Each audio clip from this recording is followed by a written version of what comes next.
we've come to recognize that Chairman Powell really does think he is the reincarnation of Chairman Volcker, that we need him to take a sledgehammer to inflation, much like Volcker did. And history has treated Chairman Volcker very kindly. He did turn the tide on inflation. Now, what he did, though, was he turned a tide that had been building for 15 years.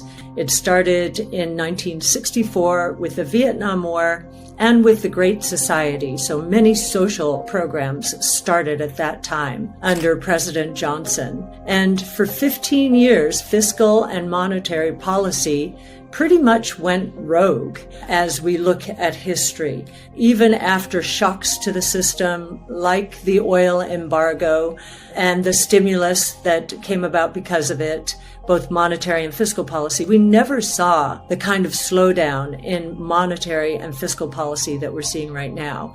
Federal spending is still down 14% on a year-over-year basis. You never saw a decline in fiscal policy spending in the 70s. Monetary policy seemed to be on automatic pilot back then. The dollar was getting crushed toward the end of the 70s, adding to the inflationary fire. So Chairman Volcker did choke off money supply and killed inflation. It took a long time for people to believe that inflation had peaked. In fact, I don't think many people believe it peaked as it did in 1981 until 1986 when oil prices crashed. So the inflation expectations were embedded in the system, and it was very difficult, and Volcker did a masterful job. So that was over a 15-year period that inflation had built.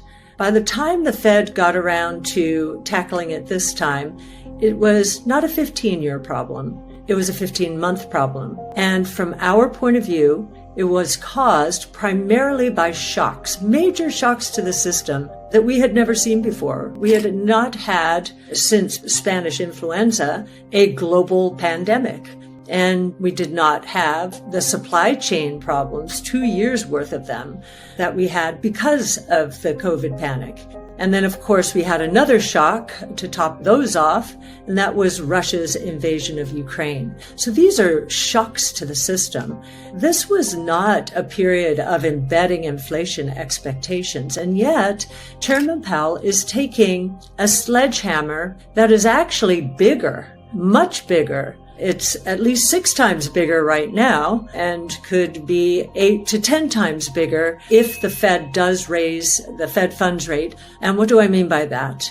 Well, Chairman Volcker was dealing with double-digit interest rates. He took interest rates from 10% to 20%. Now, by the time he did that, consumers and businesses had gotten used to maneuvering around inflation. While that sounds shocking, going from 10 to 20%, and it did have some shock value, it wasn't the same as what we're experiencing today with Chairman Powell and the Fed. Today, we've gone from 0.25% on the Fed funds rate to 5%, not a twofold increase. Now, many people, I was interviewed by someone the other day and said, yeah, but that was such a low base. There's no comparison. In fact, that makes this even more dramatic. That's what's so interesting. People dismiss this way of thinking about it, saying, yeah, but the base was so low. The base was so low, and it had been really since 2008 and 9, because we were in a terrible crisis then, and it took a long time to get out of it. And so we did not have inflation expectations built into the system. I really don't believe at all. And yet, Chairman Powell is behaving as though what's going on today with inflation is much worse than what Volcker inherited. Starting from a low base is really shocking the system, especially given how long interest rates have been low. So I question the premise of those who say, this is so different, it's such a low base. That's the whole point, it's a low base. This will be a 16-fold increase compared to Volcker's 2-fold increase. Now, we have been expecting serious ramifications, financial and other ramifications, because of this monetary policy. And we've gotten the first one, but most people here in the United States are not aware of it or haven't thought very carefully about it because it doesn't seem to matter to us. But I was in the UK around the time that it had its near Lehman moment. Near Lehman moment means the financial system implosion. Now, what do we mean by that? Well, there is something called LDI, liability-driven investing, and it's where pension funds match their liabilities with assets. So they will, in its pure form, they will match 1-for-1 the amount that they have to pay out to pensioners as they retire.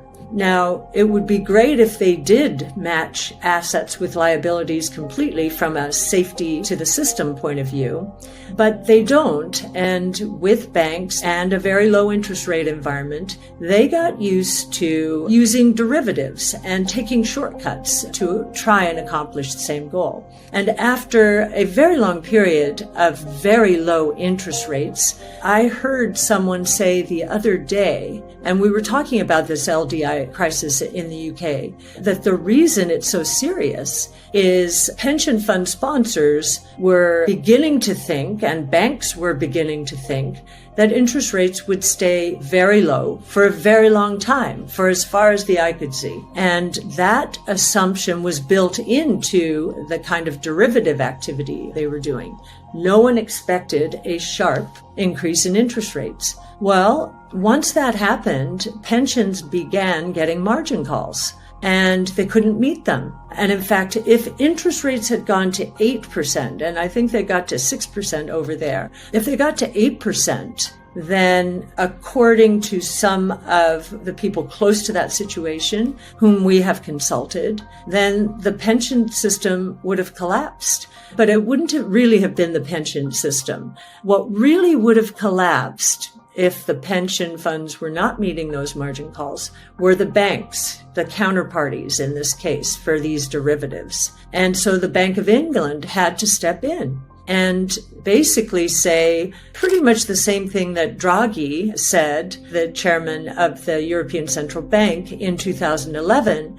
He basically said, we're going to pull out all stops no matter what. So while the BOE had been almost forced because of currency depreciation into following our Fed with higher interest rates, this was going to cause a great deal of harm to its system. And so it had to reverse its policy. So this is another reversal in policy, or it's a bit of a shift in policy. So now all of these pension funds, in collaboration with the banks, are deleveraging. So what do you do if you're deleveraging in an illiquid environment? All markets are experiencing duress today. I think the Fed is a big part of that.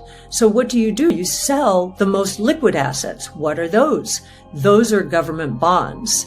And so we're seeing U.S. government bonds, which are held in pension funds abroad, being sold, even though deflationary pressures are mounting all over the place. We think this is a bit of a financial crisis, and we think we'll see it elsewhere as the Fed continues to raise interest rates, as it seems want to do. Certainly this week was full of speeches from all the Fed members reminding everyone that they're going to take interest rates up until we get to 2% inflation. By that time, I think they will have been deleveraged and will be past the maximum pressure associated with this guilt trip. We're seeing other changes. We've seen China intervene to limit the weakening of the yuan. We've seen Japan doing the same.